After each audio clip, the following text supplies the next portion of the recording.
नमस्कार, जय हिंद, जय भारत। भारतीय अवाम ताकत दल अपने भारतीय भाई बहनों अर्थात अपने देश भारत की जनता अर्थात अपनी भारतीय अवाम से भारतीयता आधारित आपसी श्रद्धा, भारतीयता आधारित आपसी स्नेह, भारतीयता आधारित आपसी प्रेम, भारतीयता आधारित आपसी अखलाक मोहब्बत, भारतीयता आधारित आपसी सहयोग, भारतीयता आधारित आपसी सम्मान, भारतीयता आधारित आपसी एकता, भारतीयता आधारित आपसी भाईचारा तथा भारतीयता आधारित आपसी सद्भाव को समझने व उसे आत्मसात करके वैसा ही और उसी अनुसार आचरण एवं व्यवहार करने हेतु और इसके समस्त भारत में प्रचार प्रसार करने हेतु और प्रत्येक देशवासी को इसकी अहमियत और महत्व को समझाकर उसे अपनाते हुए वैसा ही और उसी अनुसार आचरण एवं व्यवहार करने हेतु और प्रत्येक देशवासी को अपना ही भारतीय भाई बहन मानकर, समझकर, अपनाकर उनके साथ वैसा ही और उसी अनुसार आचरण एवं व्यवहार करने हेतु सतत, सदैव और हमेशा अदब के साथ, आदर के साथ अर्ज करता है, विनती करता है। आप लोग गौर से देखिए, ये भारतीय अवाम ताकत दल जिसका कि मैं राष्ट्रीय संयोजक एवं मुख्य कार्यकारी हूँ,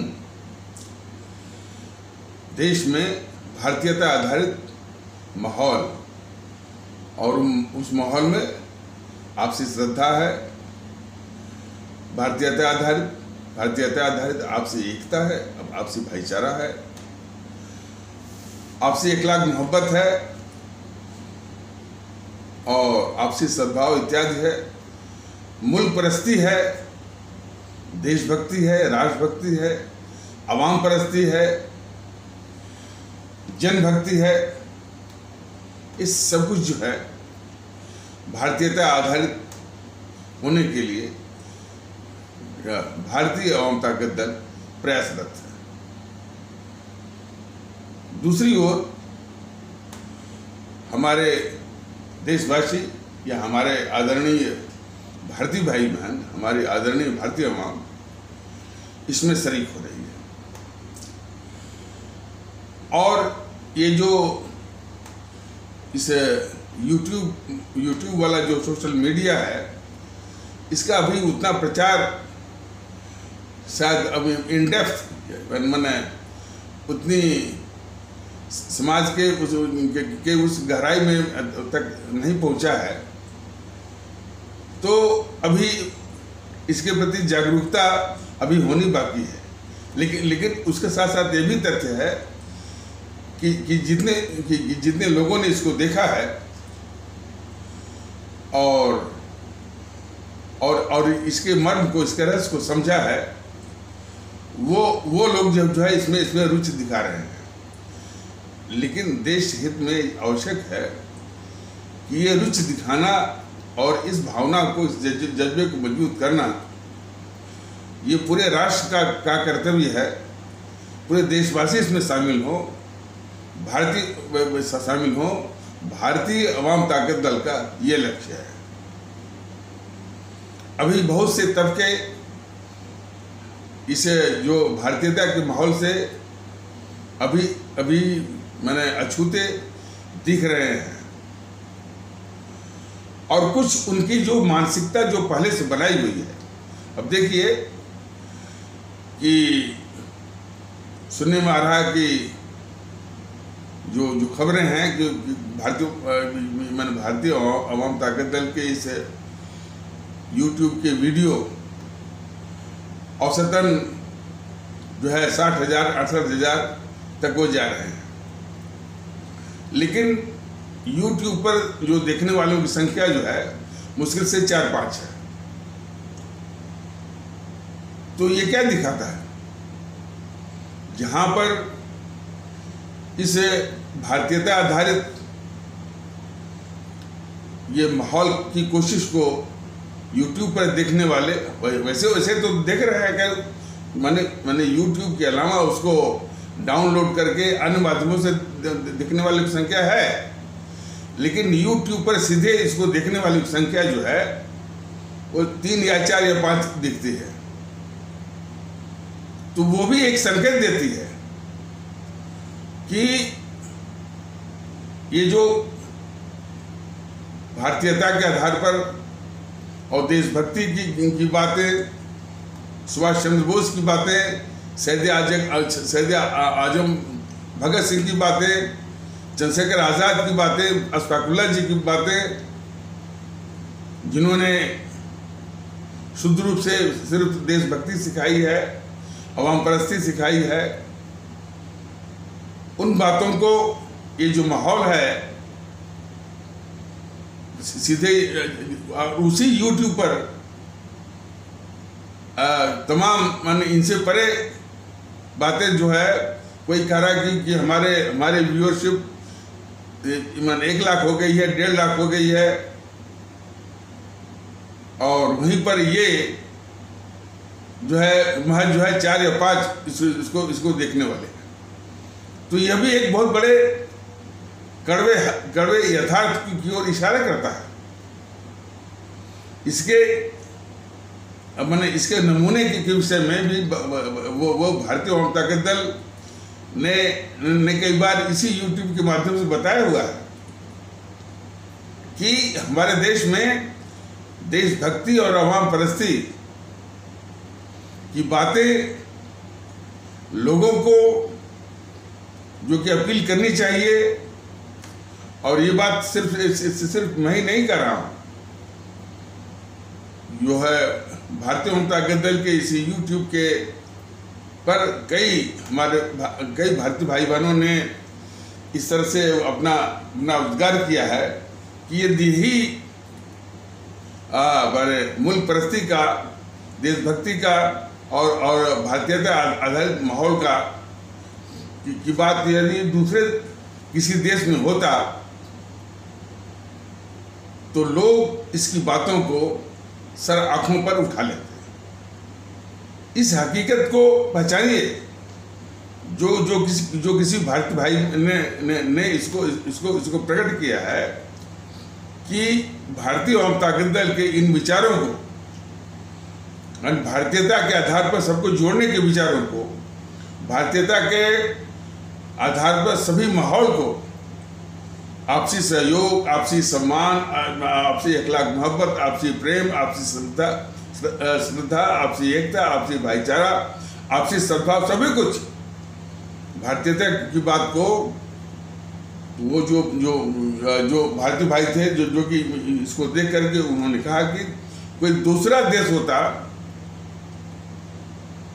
तो इसको सर आंखों पर उठा लेता। उस हमारे भारतीय भाई का कि यह टिप्पणी, उनका यह उद्गार और उनकी ये फल्मिनेशन और इस तरह का उनकी यानी अभिव्यक्ति बहुत कुछ कहती है। और इसके विषय में भारतीय जनता दल ने कुछ मोटा मोटी ये बताया हुआ है कि हमारे देश में जो देशभक्ति है जो होनी चाहिए उसका बहुत बड़ा अभाव है। जो आवाम परस्ती होनी चाहिए उसका बहुत बड़ा अभाव है। उसका स्थान देशभक्ति का, आवाम परस्ती का जो पाखंडी रूप है उसने ले लिया है। इसलिए इन बातों पर गंभीर होने के बजाय, और नहीं तो इस YouTube पर जो है और जो है और जो वीडियोस हैं उनकी अपेक्षा इसकी संख्या लाखों और करोड़ों में होती है इस यूट्यूब पर ही।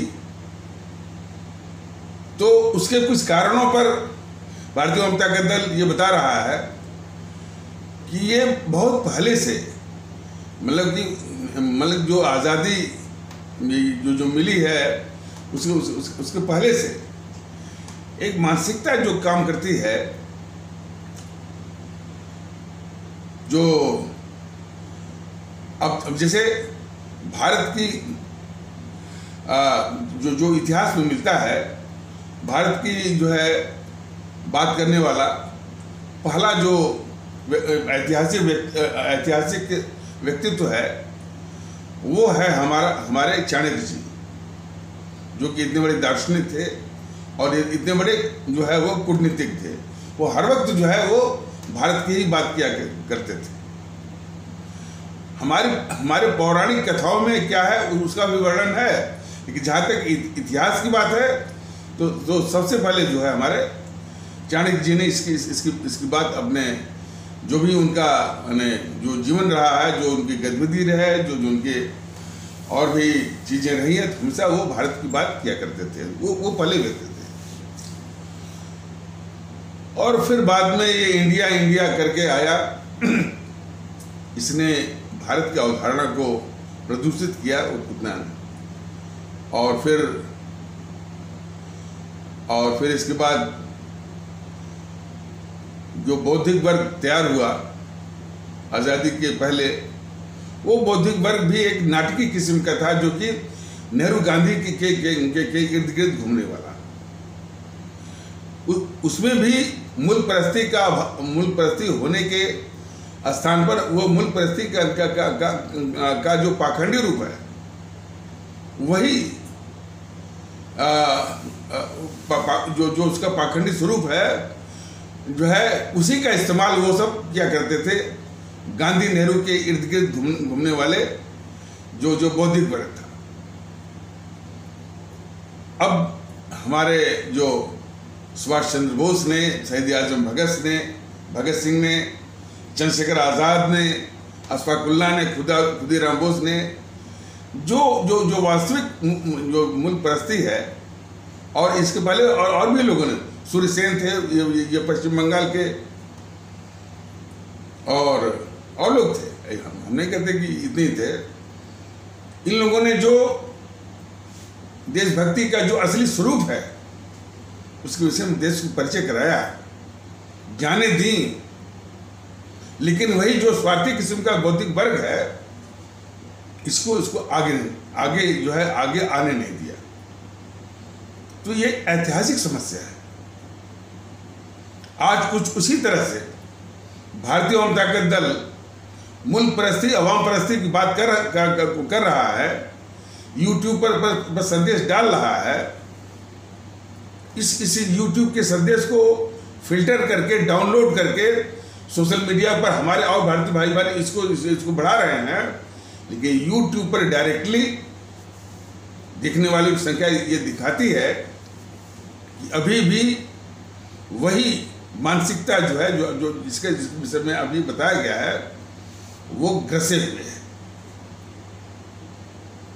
और देश की बात जो है, देश के प्रति गंभीर होना, उसके प्रति जो है जज्बाती होना, और उसके साथ जो है एक इमोशनल, जो भावनात्मक एक लगाव होना, इसका बहुत बड़ा अभाव है। इसके कई उदाहरण भी हैं। मैंने सिर्फ जो भारतीय जनता के इसके कई उदाहरण हैं। जो कंधार वाली घटना है वो बहुत बड़ा सबक देती है। कंधार के विषय में यही जो संभ्रांत वर्ग के लोग हैं, इन लोगों ने जब वो विमान का अपहरण हुआ, लोगों ने प्रधानमंत्री कार्यालय और विदेश मंत्रालय को पूरा घेर लिया और ये मांग की, और उसी मांग में इस JNPC कांग्रेस ने मौका देखा कि यदि हम बीजेपी को झुका देंगे इस विषय में कि वो आतंकवादियों को छोड़ दे तो उसको एक हथियार मिल जाएगा, एक मुद्दा मिल जाएगा। आतंकवादियों को छोड़ने के नाम पर उसको नीचा दिखाने का, तो उसमें जेएनपीसी भी सब शामिल होगी पीछे से। तो जिन संभ्रांत वर्ग के लोगों ने प्रधानमंत्री कार्यालय और विदेश मंत्रालय को घेर करके ये मांग की कि हमारे जो रिश्तेदार हैं, हमारे जो परिजन हैं, जो आतंकवादियों ने बंधक बना दिया है, उनको छुड़ाइए। अब यही वो उनके जरा देशभक्ति की बात देखिए, उनमें जरा भी भावना नहीं आई कि जिनको छुड़ाने के लिए ये मांग कर रहे हैं वो हमारे ही हजारों भारतीय भाई बहनों की निर्मम हत्या करने वाले हैं। यदि थोड़ी भी उनमें देशभक्ति होती कि भाई ये हमारे हजारों भारतीय भाई बहनों के हत्यारे हैं, तो हमारे ये जिनको ये अपने परिजन कहते हैं, इनकी भी कुर्बानी हो जाए तो हो जाए, लेकिन उन हत्यारों को छोड़ना नहीं है। ये है देशभक्ति। लेकिन उसका पूरा अभाव वो जो संभ्रांत वर्ग या बौद्धिक वर्ग जो घेरे हुए था कंधार घटना के समय, देख लीजिए। और देशभक्ति की बात, कोई न्यूज चैनल है तो उसमें कुछ मुशायरा कर लिया, कुछ कवि सम्मेलन कर लिया, ये सब उसके पाखंडी शुरू।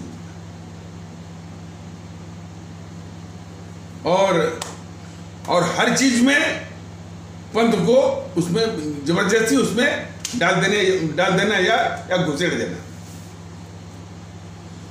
ये सभी को मालूम है, लोगों ने देखा है कि इसको अन्यथा मत लीजिए, जितने शातिर किस्म के हैं, और ये आज का नहीं, इसको जो लोग इतिहास जानते हैं वो भी इस बात को मानते हैं कि शासक लोग इतिहास में, बड़े बड़े शासक ने वो अपनी करतूतों को आवरण देने के लिए हमेशा जो है धर्म का सहारा लिया है। धर्म अपने जितने भी मान लीजिए उन्होंने किसी देश पर आक्रमण किया और जनहन की और जन और संपत्तियों का नुकसान हुआ, उस करतूत को ढकने के लिए हमेशा जो है वो धर्म का सहारा लिया, धर्म का आवरण का इस्तेमाल किया और उसी के द्वारा उसको जस्टिफाई किया या उसी के आधार पर उसको उचित ठहराया। बराबर है। ये मैंने इस तरह की आदतें रही।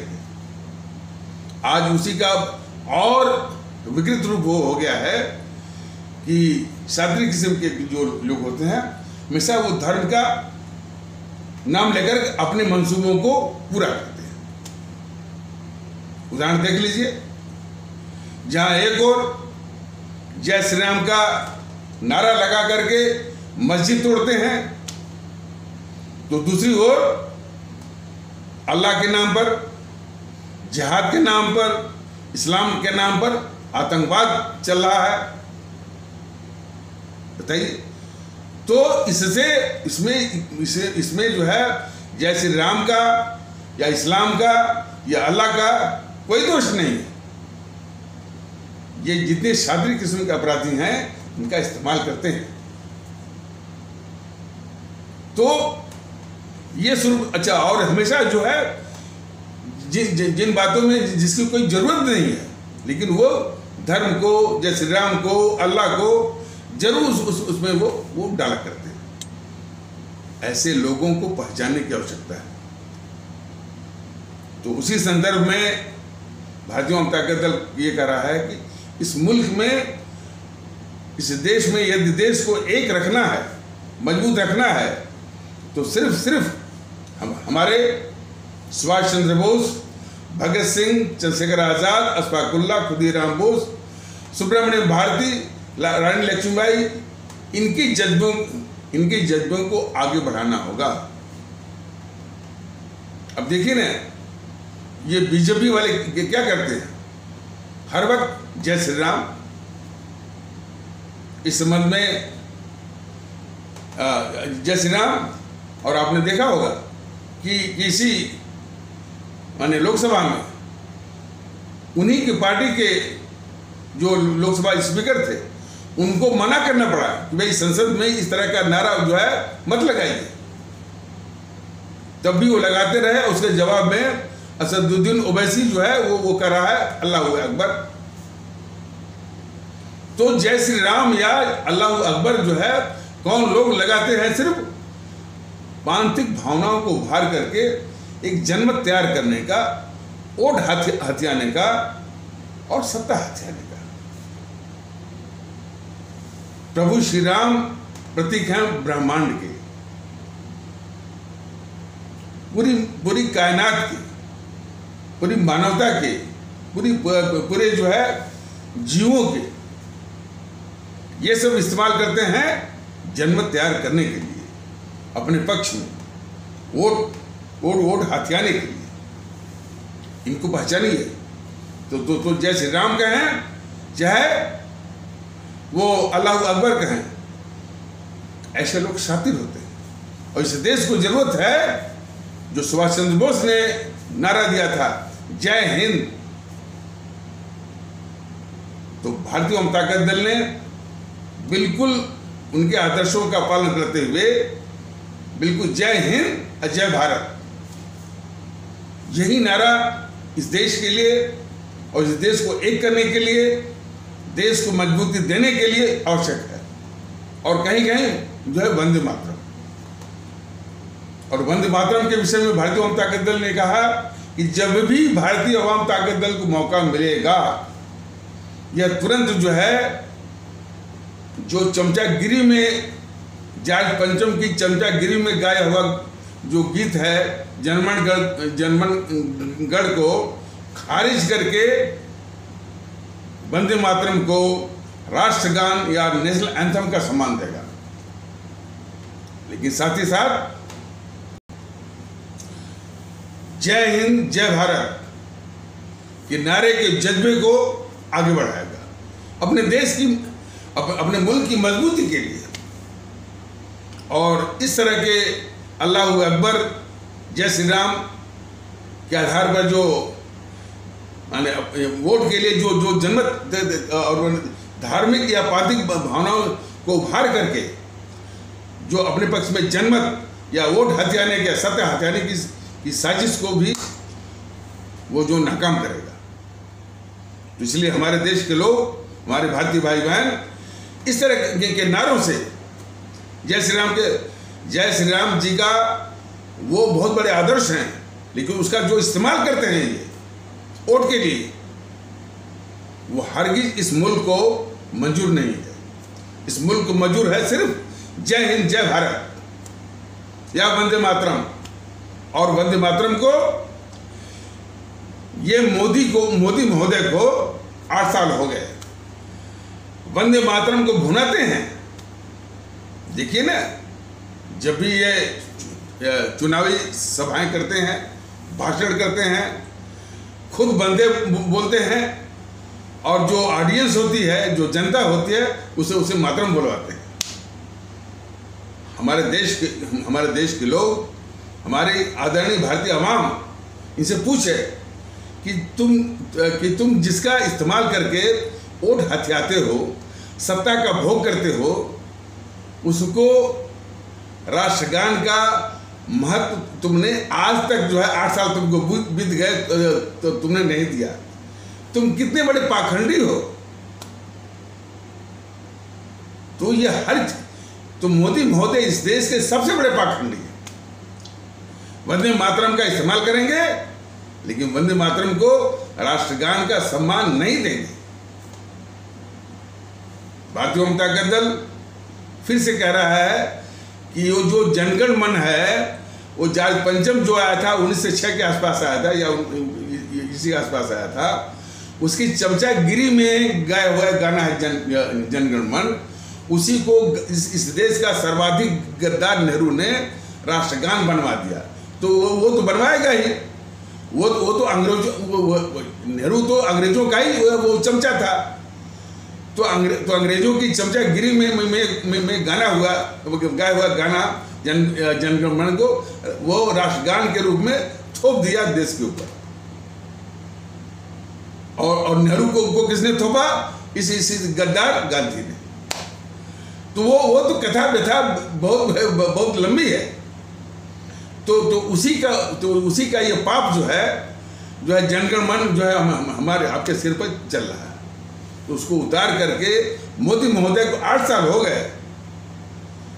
वंदे देखिए इनका पाखंड तो देखिए, इनकी शातिरता जरा देखिए। वंदे मातरम का इस्तेमाल करना, और वंदे मातरम हमारा जो है आज़ादी का जो संघर्ष था, जो क्रांति थी, उसकी इनकलाबी जुबान थी हमारी, वो इनकलाबी नारा था। और लाहौर से उर्दू में इसी इनकलाबी जुबान को आगे बढ़ाने के लिए लाहौर में उर्दू में अखबार निकलता था, और वो उस अखबार का नाम था वंदे मातरम। तो ये मोदी महोदय क्या देश को समझेंगे और क्या देश को संभालेंगे? इनका झूठा नारा कि सबका साथ सबका विश्वास, यह भी धोखे वाला है। इनसे कोई पूछे ना कि एक और जो है देश में नफरत फैलाने वाले भेड़ियों को तुम छोड़ दोगे, और देश में नफरत वो फैला रहे हैं। यानी एक और जो है भेड़िए छोड़ेंगे, और दूसरी और भी जो भेड़िए वो पड़े हुए हैं, इसी के बहाने लेकर कि वो दूसरे तरीकों से, जैसे नुपुर शर्मा बोल देगी, इस्लाम आस्था पर बोल देगी वो, तो फिर एक बैंड वैगन जो है, एक समूह जो है इसके समर्थन में आ जाएगा। बताइए, एक तो गलती किया इसने नुपुर शर्मा ने, फिर उसके समर्थन में कितना बड़ा अपराध, और फिर इसी को लेकर के गर्दन काट देंगे, रेप कर देंगे। 1 करोड़ रुपया है उसे गर्दन की कीमत, जो गर्दन काट के लाएगा मैं उसको अपना घर वो दे दूंगा। और ऐसे कहने वाले जब जनता का जब जनमत का जो दबाव पड़ता है तो अपने बयान भी यानी वापस लेते हैं। जैसे साहब वो शफीकुर रहमान वर्क ने इसी तरह का बयान दिया, और जब जनमत का दबाव पड़ा तो वो जो है अपने कहे हुए बयान को वो निकल गया। तो इस तरह के नौटंकी भी और इस तरह के देश विरोधी हरकतें जो है चलती हैं। तो मोदी महोदय के ये पूरे तत्वाधान में चल रहा है। तो मोदी महोदय जो है देश में नफरत फैलाने वालों को कि भेड़ियों को इन्होंने छोड़ दिया है, और दूसरी ओर ऊंचे मन से बोलेंगे सबका साथ सबका विश्वास। कैसे होगा?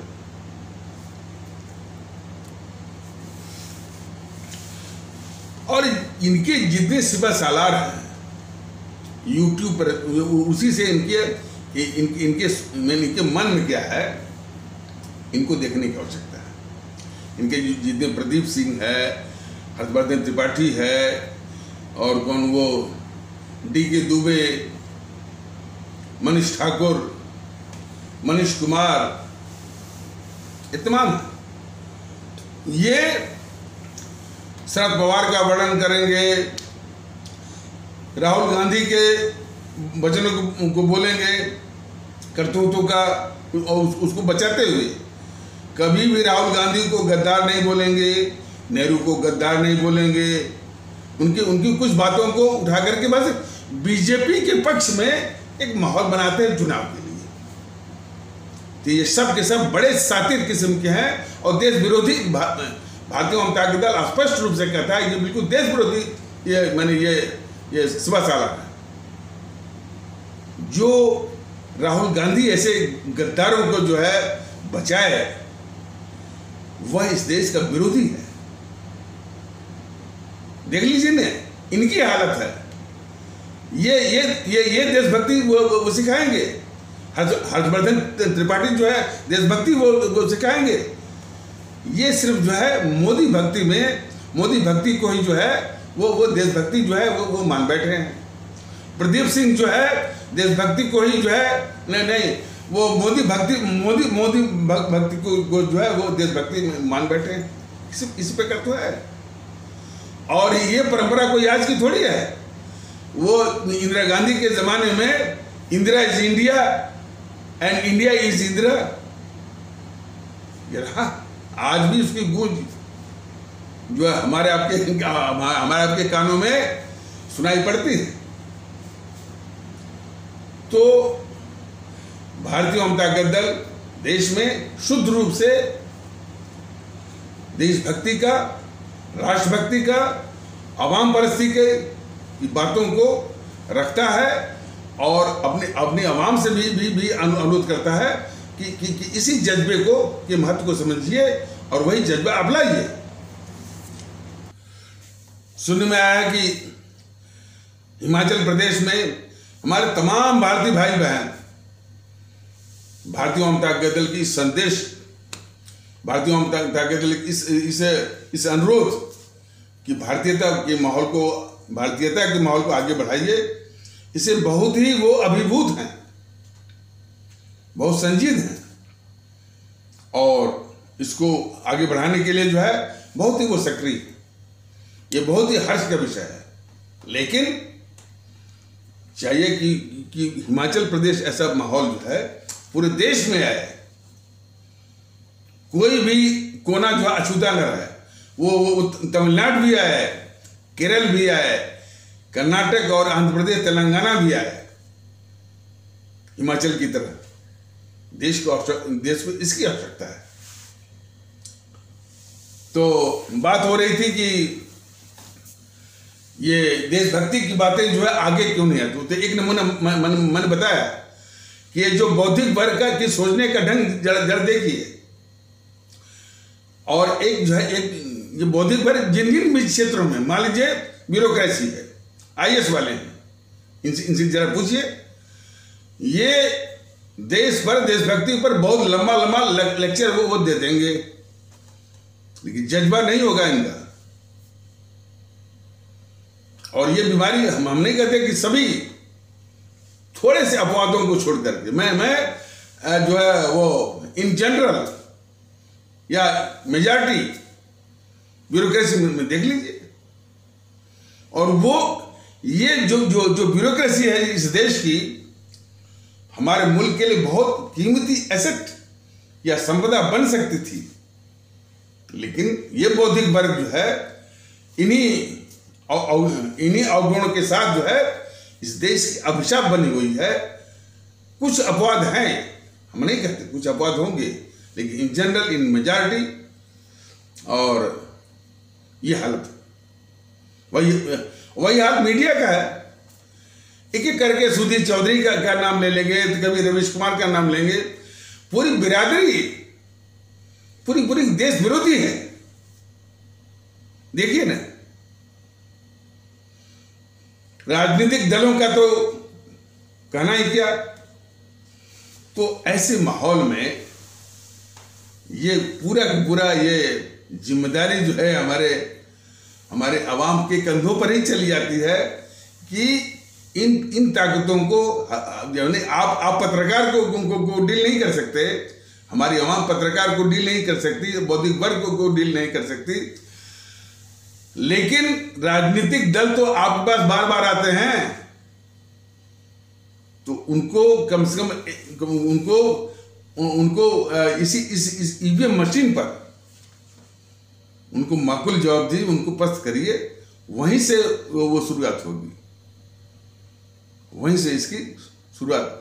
यदि इनसे निदान पाना है तो इन समूहों ने पूरे माहौल को गंदा कर रखा है, प्रदूषित कर रखा है, भारत विरोधी करके रखा है।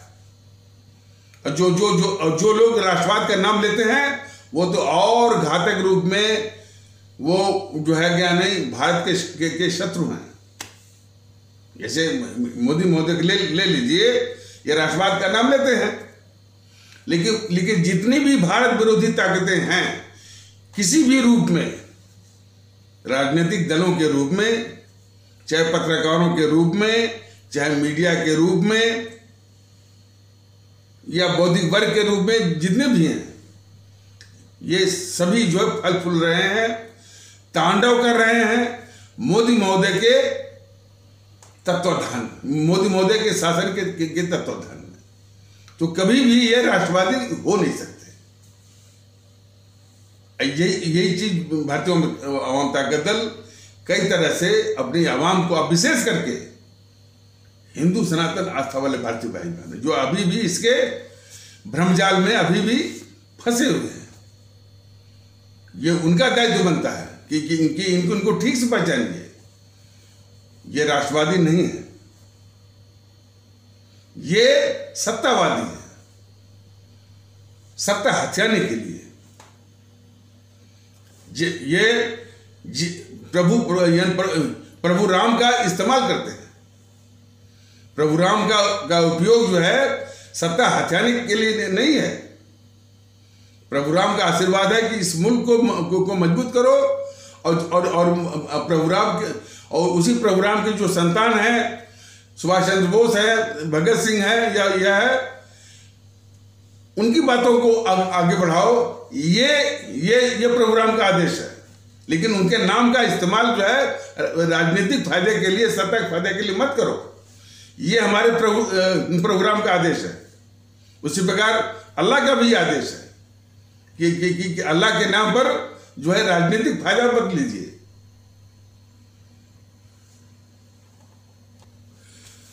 तो बताया गया था कि जो है जो बौद्धिक वर्ग है वो आज से नहीं, जमाने से।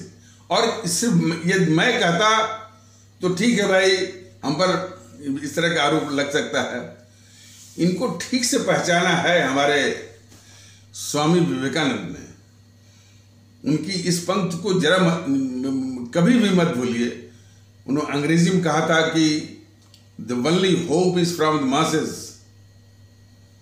The only hope is from the masses, the elite of this. हालांकि ये सब एलिट कहते हैं, और मैं इनका वो नहीं हो कि जो ये उच्चारण करे वही उच्चारण मैं करूं। The elite, ELITE, the elite of this country is morally and physically dead. ये उनकी पहचान है, ये उनका संदेश है, ये उनका आदेश है कि ये जो तबका है संभ्रांत वर्ग का, बौद्धिक वर्ग का, ये नैतिक रूप से मर चुका है। यही तो अभिशाप है इस देश का, यही अभिशाप है। पढ़ा लिखा वर्ग जो है कुछ ही अपवादों को छोड़ करके इस देश के लिए अभिशाप बन चुका है। इसीलिए भारतीय जनता दल के YouTube पर सीधे देखने वालों की संख्या वही माने जो संख्या ही जो है वो व्यंग भरी निगाहों से घूर रहा है कि ये हालत है अपने देश में बौद्धिक वर्ग का। ये सुधीर चौधरी का नाम आता है ना। सुधीर चौधरी कभी किसी जमाने में वो कांग्रेस की गोद में खेल रहा था। मोदी महोदय जब मुख्यमंत्री थे गुजरात के, उनको परेशान करने के लिए उनका इंटरव्यू भी ले रहा था। और फिर बाद में वो राष्ट्रवाद का चुंगा वो पहन लिया और जी न्यूज पे पूरा हावी हो गया, एक कार्यक्रम भी चलाने लगा। ये बौद्धिक वर्ग की हालत है ये। लेकिन भारतीय जनता दल जो हमारे स्वामी विवेकानंद ने बताया हुआ है वो बीमारी तो समझ गए। इनको भी सुधारने की जरूरत है, पढ़े लिखे वर्ग को सुधारने की जरूरत है। और सुधारने का जो अभी जो तरीका है कि जब जिसमें हमारे बच्चों की अपब्रिंगिंग होती है, जब जो उनका फॉर्मेटिव ईयर्स होता है, जिसमें उनके संस्कार बनते हैं, वहीं से जो है वो सुधारने की आवश्यकता है। तो ये मदरसों वगैरह में जो शिक्षा है उसको समाप्त करके और जो है वो शिशु मंदिर के भी करिकुलम को हटा करके उसमें नैतिक शिक्षा जो है वो डालने की आवश्यकता है।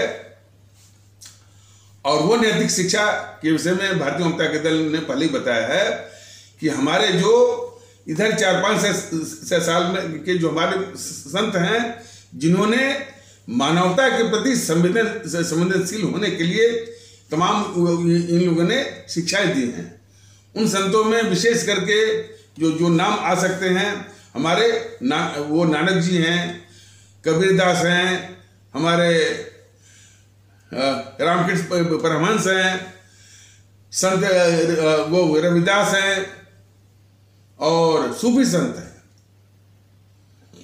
तो इन संतों की वाणियां जो कि इंसानियत को महत्व देती हैं, 2-4 वाणियों का संकलन, ताकि बच्चों में मानवता के प्रति वो संवेदनशील हो।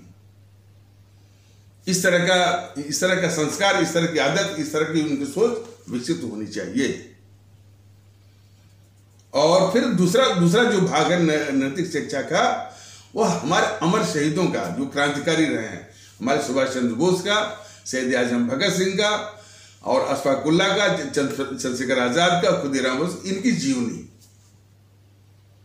ताकि देशभक्ति का भी जज्बा आना चाहिए, इंसानियत की भी इज्जत करनी है, देशभक्ति का भी। इस तरह से जो है बच्चों में इस तरह के भाव, इस तरह के संस्कार डाल करके, और इसके बाद वो जिन भी क्षेत्र में जाए, ब्यूरोक्रेसी में जाए, जुडिशियरी में जाए और जो है प्राइवेट कंपनियों में जाए, कर्मचारी के रूप में जाए, वह इस देश के लिए बहुत कीमती एसेट बन जाएंगे। लेकिन कैसे जाएंगे? फिर एम्प्लॉयमेंट एक्शन से ही सारे रोजगार उठाने पड़ेंगे। भारतीय जनता दल की व्यवस्था रहेगी कि एम्प्लॉयमेंट एक्शन मतलब कि रोजगार दफ्तर, और एम्प्लॉयमेंट एक्शन में वही पंजीकृत होंगे, वही रजिस्टर होंगे जो वही नैतिक शिक्षा को विधिवत उसको उत्तीर्ण किए रहेंगे। विधिवत मतलब कि उसकी एक लिखित परीक्षा होगी, कुछ उसके जो है वो मार्क होंगे, मार्क्स जो है उसको उत्तीर्ण करने के 60%, 50% जो भी है, और साइको टेस्ट भी होगा कि इस पढ़ने से उस दिमाग में भी उसका असर पड़ा है कि नहीं पड़ा है, इसको देखने के बाद तब वो पंजीकरण होगा रोजगार दफ्तर में। तो पंजीकरण होगा वो जो हर जिले में एक जो है जो रोजगार दफ्तर होता है, जिसको एम्प्लॉयमेंट एक्सचेंज कहते हैं। और कोई भी रोजगार, चाहे वो राज्य सरकार का हो, चाहे केंद्र सरकार का हो, चाहे वो पीसीएस का हो, चाहे वो स्टेट राज्य का जो लोक सेवा आयोग है, और चाहे वो संघ लोक सेवा आयोग का, हर एक के लिए जो रोजगार उठाना है, जो भी अभ्यर्थी उठाना है, इसी रोजगार दफ्तर से जो पंजीकृत रहेंगे। और कौन रहेंगे पंजीकृत? जो नैतिक शिक्षा को विधिवत उत्तीर्ण किए रहेंगे। तो इस प्रकार से ऐसे ही जो जब जाएंगे कर्मचारी बनेंगे, अधिकारी बनेंगे, और जो है ब्यूरोक्रेट बनेंगे, वह इस देश के लिए एसेट बन जाएंगे। वो सभी हमारे देश के लिए कीमती संपदा बनेंगे। लेकिन इस समय जो यूपीएससी, बस वो यूपीएससी की परीक्षा जो रट्टा मार करके जो है करके, और यूपीएससी ने क्या पल्ला झाड़ा है। मैं इन संस्थाओं के विषय में बताना बहुत जरूरी है। वो एक एथिक्स करके जो है एक कोर्स जो है उसने डाल दिया है इसमें, जनरल स्टडीज में, सामान्य अध्ययन में, और जो है बस ये दिखाने के लिए, देखिए भैया हम जो है इसमें एथिक्स डाले हुए हैं। अब जरा बताइए, एथिक्स का रट्टा मारने वाला क्या उसमें एथिक आएगा? कितने बड़ी पाखंडी है ये संघ लोक सेवा आयोग संस्था। तो यह भी अभिशाप है। किस तरह का जो है वो चर्न आउट कर रही है ब्यूरोक्रेट को, जो ब्यूरोक्रेट इस देश के लिए अभिशाप बन रहे हैं। इसको चिंता है। लेकिन वही चीज है कि भारतीय जनता दल जो जितने भी अभ्यर्थी होंगे संघ लोक सेवा आयोग परीक्षा की, जितनी भी उसकी परीक्षाएं हैं, सिविल सर्विसेज है, इंजीनियरिंग सर्विसेज है, मेडिकल सर्विसेज है और CDS है और ये NDA है, IMA है, जो मिलिट्री की हैं, सेना की, सभी परीक्षाओं में अभ्यर्थी वहीं से उठाना है एम्प्लॉयमेंट एक्शन से, जो नैतिक शिक्षा को पास किए रहेंगे, उत्तीर्ण किए रहेंगे। और उसके बाद भी कई स्टेजेस पे थोड़ा सा और रिगरस और कठोर किस्म का कठोर तरीकों से उस नैतिक शिक्षा को, नैतिक शिक्षा जो संस्कार बनाएगी उसकी जांच की जाए, उसकी परीक्षा लेने की व्यवस्था की जाएगी। ये सारी बातें जो है थोड़ा सा एक नमूने के रूप में भारतीय जनता दल बता रहा है कि जो ही मैंने ये प्रीलिम की परीक्षा वाले पास करते हैं, प्रीलिम की परीक्षा पास करने के बाद फिर वो टेस्ट होगा नैतिक वो शिक्षा वाला, लिखित, और इसके बाद और या ऐसा भी कर सकते हैं कि जो इसमें जो प्रीलिम की जो परीक्षा होती है उसी में जो है जैसे वो उसके दो भाग ये रहते हैं ना कि एक जो है उनका जो है एक जो है उनका ऑब्जेक्टिव वाला होता है या GS कहते हैं, जनरल स्टडीज कहते हैं, दूसरा होता है CSET होता है, CSET।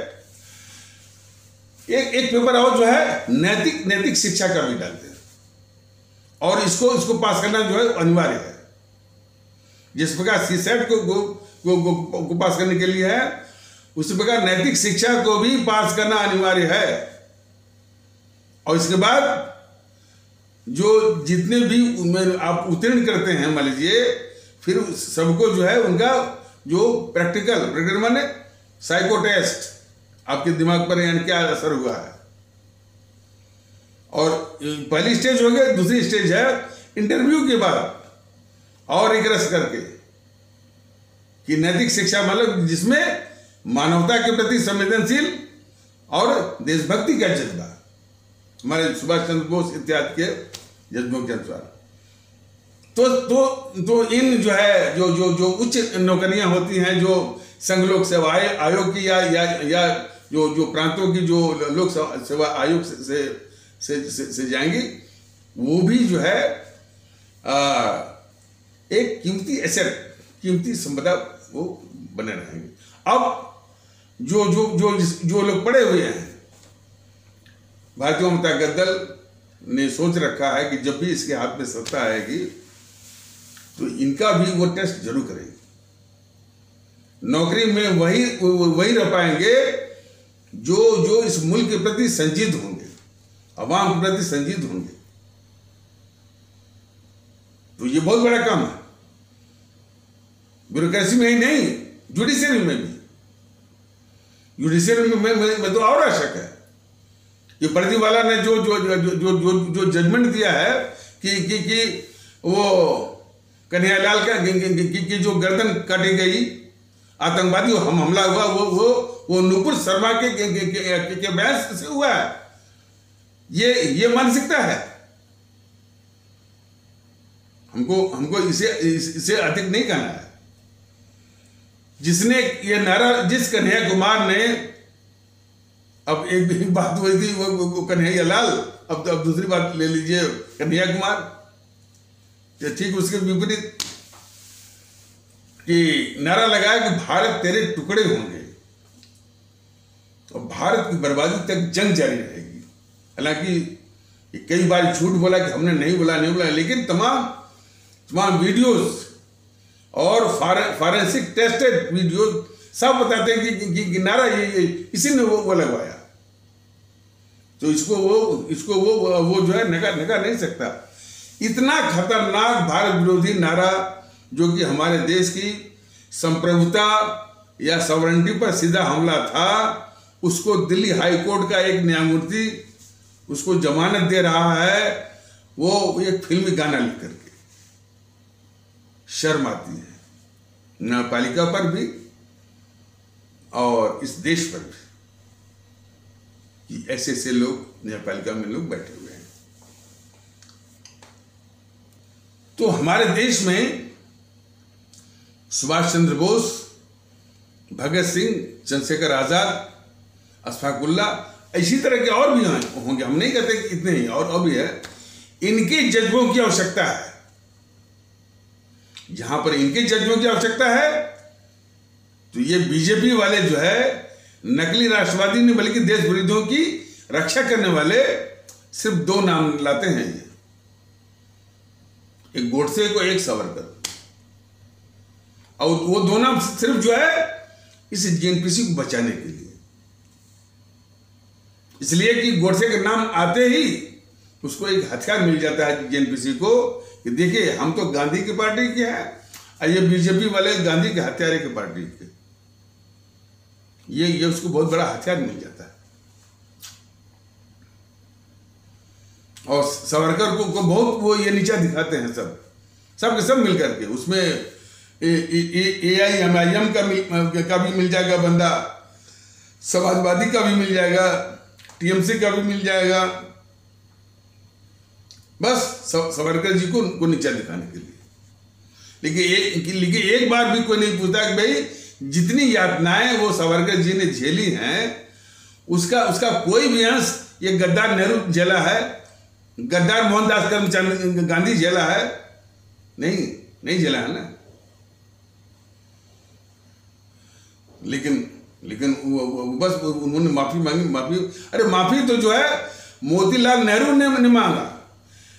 जब इसको राजनीति में इसको घुसा रहा था मोतीलाल नेहरू अपने बेटे जवाहरलाल नेहरू को, तो पंजाब में किसी किसान आंदोलन में शामिल हो गया था ये नेहरू।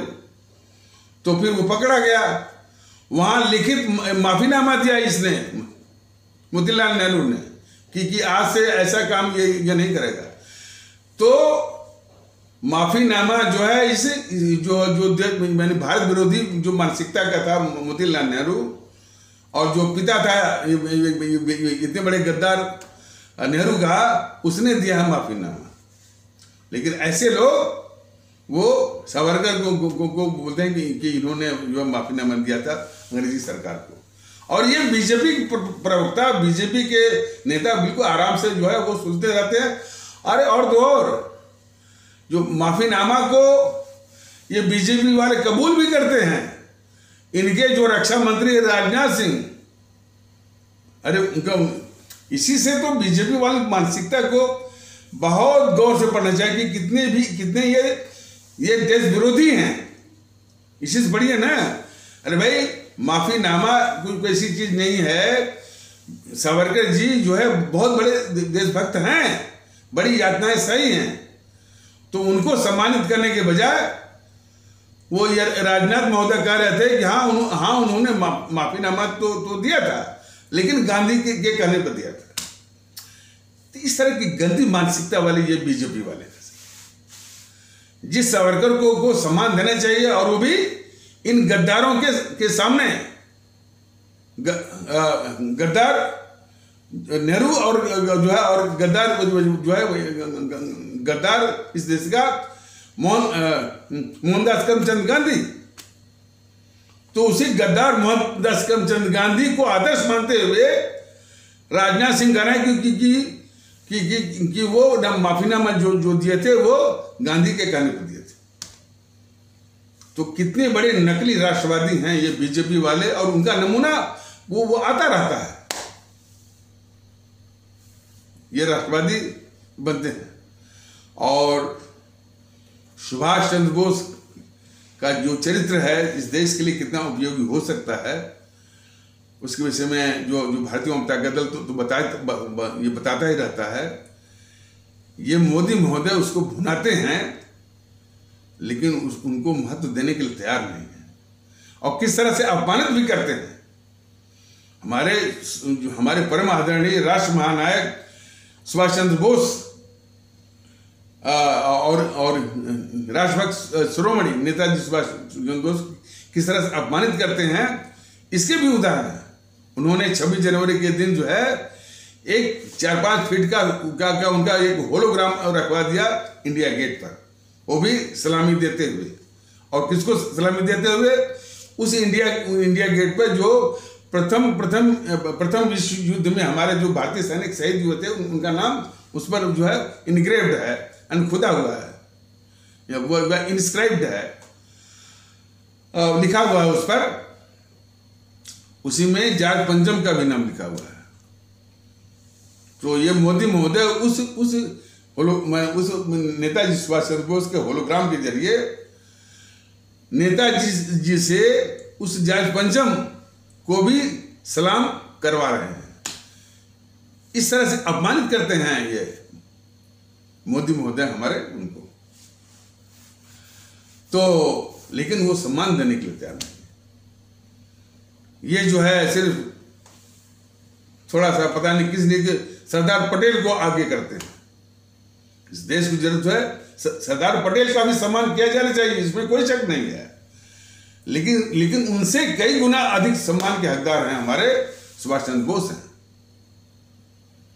और रियल आयरन मैन है, जो कि इस गद्दार मोहनदास करमचंद गांधी के हर साजिश के आगे जो है वो आयरन मैन की तरह खड़े रहे।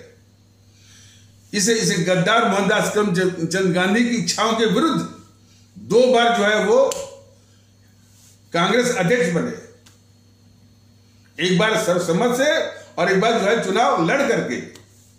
और इसमें इसने इतनी दुष्टता किया सुभाष चंद्र बोस को हराने के लिए।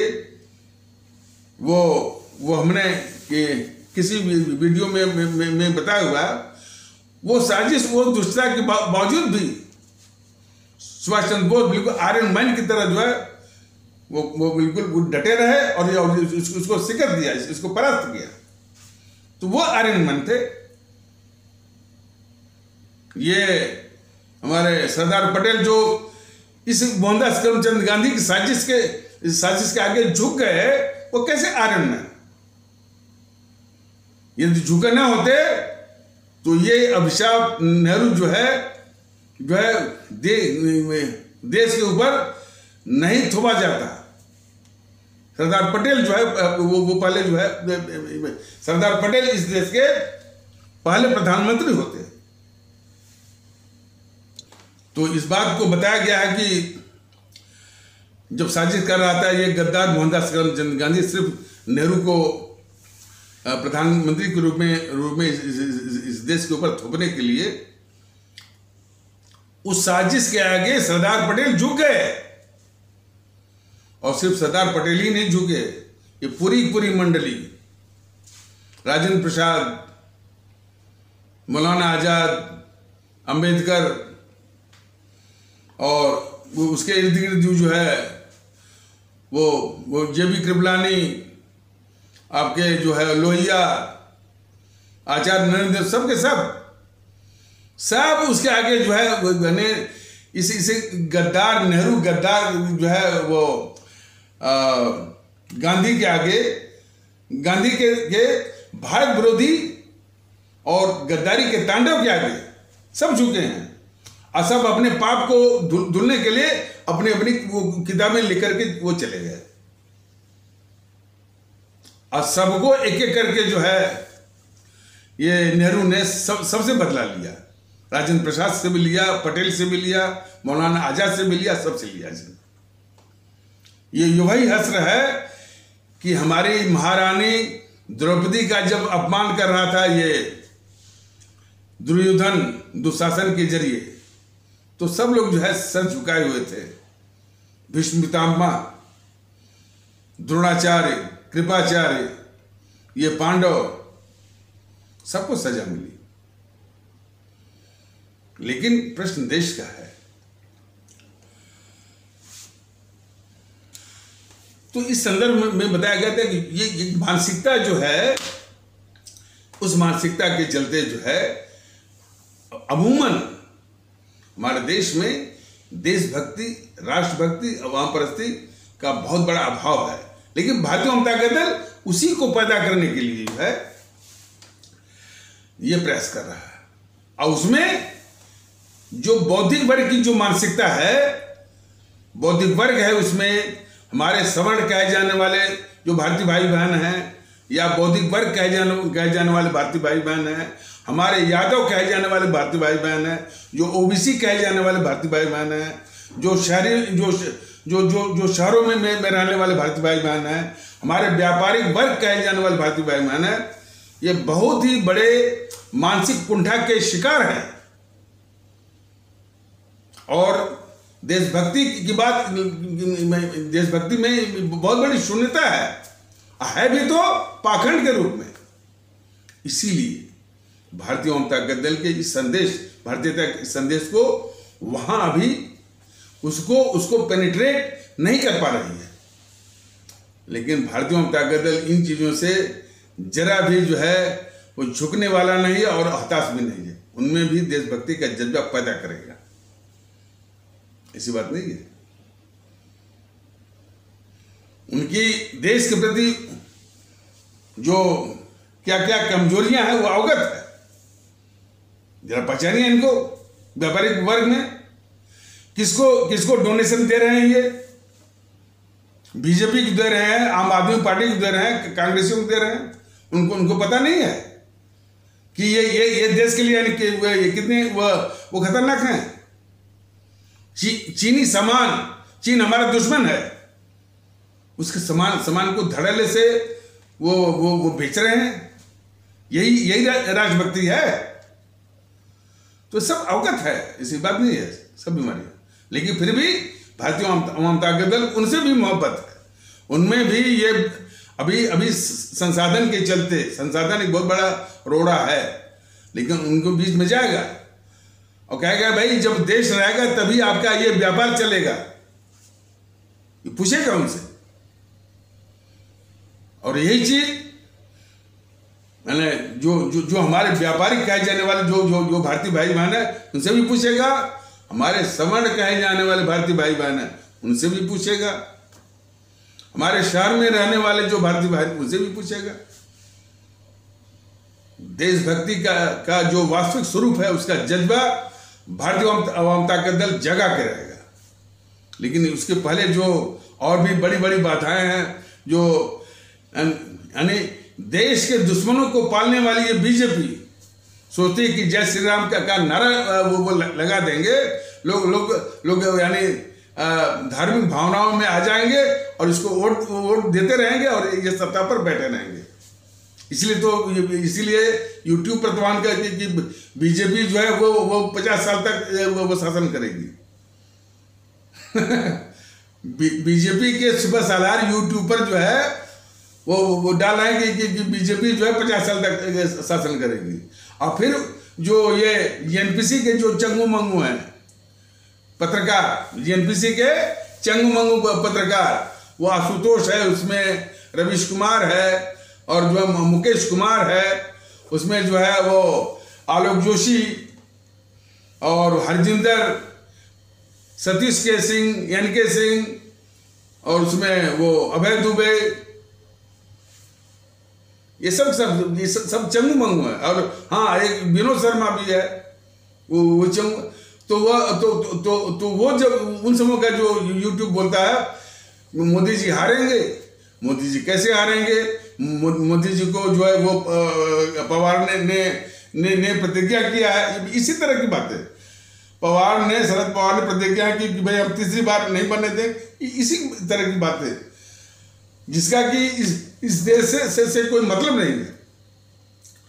ये जितने भी जेएनपीसी के चंगू मंगू हैं वो सिर्फ यह है कि भाई किस तिकड़म से, किसकी साजिश से जेएनपीसी सत्ता में वापस आ सकती है, इसी की साजिश आपको मिलेगी। तो ये बहुत ही खतरनाक किस्म के देश विरोधी पत्रकारों का एक कुनबा है जिसमें कि आशुतोष, रवीश कुमार, अभिषेक शर्मा, पुण्य प्रसून वाजपेयी, अजीत अंजुम, वो अभय दुबे, ये विनोद शर्मा, मुकेश कुमार, आलोक जोशी, अशोक वानखेड़े, शरद प्रधान, राजेश बादल, सतीश के सिंह, एनके सिंह, तमाम है। और एक इतिहासकार के रूप में बन के आता है राम पुनियानी, इश्तियाक अहमद।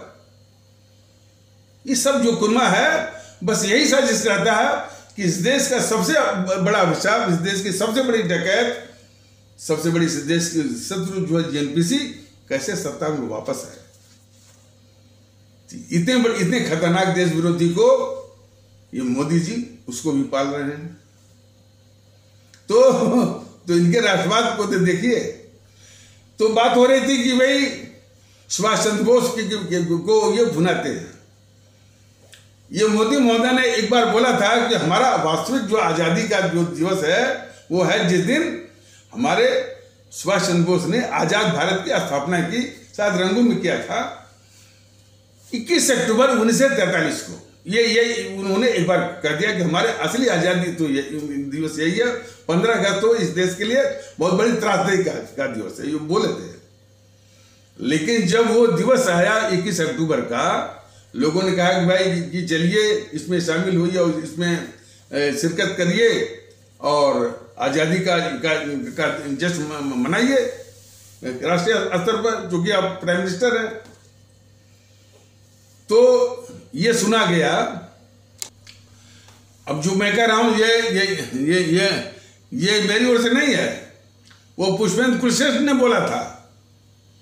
उसने कहा था कि जब लोग इनके मोदी महोदय के पास गए कि भाई कि आप प्रधानमंत्री हैं इस देश के, तो आप जो है इसमें शिरकत करिए और जो है एक राष्ट्रीय जश्न आप वो मनवाइए।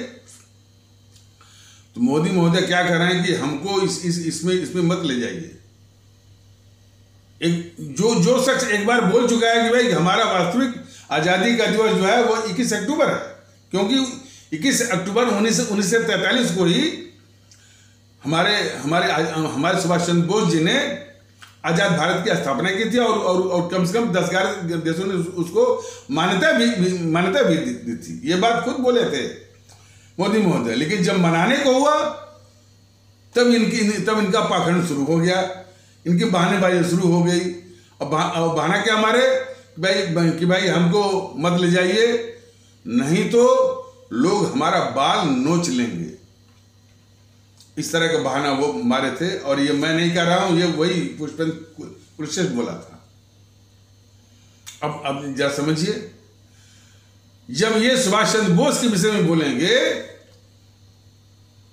तो लोग इनका बाल नोच लेंगे। इनसे पूछिए कौन है। जब सुभाष चंद्र बोस के विषय में आप अवगत कराएंगे पूरे देश को, तो कौन लोग हैं मोदी महोदय, जरा बताइए ना कि जो कि आपका बाल नोच लेंगे। राहुल नोचेगा। आपके पास तो 3 से 3 MP है, राहुल के पास महज जो है 50 MP है। तो 50 MP वाला आपका बाल वो नोचेगा। कितनी हास्यास्पद और कितना नाटकीय पाखंडपूर्ण इन्होंने बहाना मारा। मारा सुभाष चंद्र बोस को वो सम्मान न देने के लिए। तो इसी तरह से तमाम इस तरह से मिसालें हैं, उदाहरण हैं। ये पाखंडी जो है मोदी महोदय जो राष्ट्रवाद की बात करते हैं। लोग कहते हैं कि मोदी महोदय के विषय में बहुत विकास, जरूर विकास हुआ, विकास हो भी रहा है और इस विकास की बहुत जरूरत है। और ये विकास जो है जो हमारा आर्थिक मजबूती होनी चाहिए, उसके लिए बहुत आधारभूत वो ढांचा भी है। विकास मैंने जेवर वो इंटरनेशनल एयरपोर्ट कम से कम एशिया का सबसे बड़ा वो बनने वाला है। एक्सप्रेस वे का जाल बिछ रहा है, हाईवेज का जाल बिछ रहा है, और वो भी मॉडर्न, वो भी आधुनिक और मॉडर्न तरीकों से। डेडिकेटेड फ्रेट कॉरिडोर बन रहे हैं, दो पर तो काम ही हो रहा है आपका। Eastern dedicated freight corridor EDFC, जिसके कुछ भाग पर तो ऑपरेशन भी, परिचालन भी चालू हो गया। और जो है western dedicated freight corridor WDFC, इसमें भी काफी अंश में जो है वो माने परिचालन भी चल रहा है, तो काम हो रहा है। और इस प्रकार 4 डेडिकेटेड फ्रेट कॉरिडोर जो है उसकी मंजूरी भी हो गई है प्रोजेक्ट के रूप में। और जो है industrial corridor, logistic park, defence corridor और छोटे मोटे तो तमाम और कॉरिडोर तो हैं ही। कॉरिडोर मान होता है गलियारा, जैसे हमारा काशी विश्वनाथ कॉरिडोर, ये बनारस में भी है। कई जो है वो रिंग रोड बन रही है, बनारस में भी बन रही है। और एक नई सड़क जो है बिटवीन ये इलाहाबाद और वाराणसी के बीच में, सीमाओं पर भी वो सड़कें बन रही हैं और रेल लाइनें भी बिछ रही हैं। बहुत काम हो रहा है सिर्फ देश की जो है। और जब जिस वक्त जो है डेडिकेटेड फ्रेट कॉरिडोर बन जाएगा, एक्सप्रेस वे बन जाएगा, तो जो माने इन उद्योगों का जो प्रोडक्ट है, जो माल है, बहुत सस्ते माने यानी कम खर्चे में वो जो है बंदरगाहों पर, पोर्ट्स पर पहुंच जाएगा और बाहर जो है और विदेशों में पहुंच जाएगा। तो जो उसकी लॉजिस्टिक कास्ट है वो बहुत घट जाएगी। यही चीज आकर्षित करेगी विदेशी निवेशकों को, फॉरेन इन्वेस्टर्स को, जिसकी बहुत जरूरत है देश के विकास के लिए। ये बहुत जरूरत है कि फॉरेन इन्वेस्टर्स आए, उद्योग लगाएं और इस देश की जो आर्थिक प्रगति है, आर्थिक मजबूती में वो योगदान करें। तो वो अलग विषय है। और भारतीय जनता दल तो थोड़ा सा और उसमें सुधार करने की बात है कि जो आए, असल बात है कि वो जो हमारे देश की ब्यूरोक्रेसी है जो है उसको वो खरीद लेते हैं और अपने लाभांश का काफी भाग जो है वो विदेशों में ले जाते हैं। ये सबसे बड़ा अभिशाप है। तो उसके पहले जो है देश में देशभक्ति होनी चाहिए। चीन में ऐसा तो नहीं है कि जो विदेशी निवेशक आया और चीन में वही पैसा लगाने के बजाय वो जो है वापस ले गया। लेकिन यहाँ पर खतरा है कि लोग बिकाऊ हैं। ये प्रॉब्लम तो है। ब्यूरोक्रेसी भी वो बिकाऊ है, मंत्री भी बिकाऊ है। इन जनरल हम नहीं कहते हैं कि सभी। तो विदेशी निवेशकों के परिवेश में ये स्थिति बड़ी वो खतरनाक है। इसलिए देश में देश प्रति भक्ति, जब देशभक्ति होगी तो कोई भी हमने देश हित के कीमत पर जो है वो बिल्कुल विदेशी निवेशकों को अनुमति नहीं देगा कि जो है अपने लाभांश का काफी हिस्सा जो है वो इस देश को बाहर ले जाए। इसको अंग्रेजी में बोलते हैं कैपिटल फ्लाइट। तो इसकी समस्या नहीं आएगी।